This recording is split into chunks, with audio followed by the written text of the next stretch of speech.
Minsan ba natanong mo na rin yung sarili mo? Bakit nandyan ka pa rin? Bakit nandito pa rin ako sa sitwasyon na pakiramdam ko wala pa rin akong nararating? Umuusad yung edad taon-taon. Pero bakit may kulang pa rin? Kulang na hindi ko magawang mahanap kahit paanong gawin. Kasi ang hirap kapag pinanganak kang mahirap. Oo, totoo yan.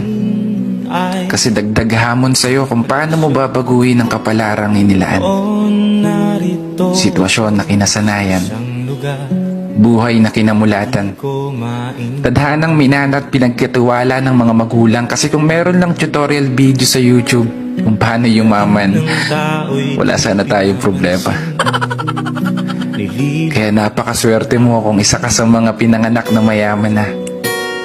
Kasi imagine, problema mo na lang ay kung paano mas magpapayaman pa.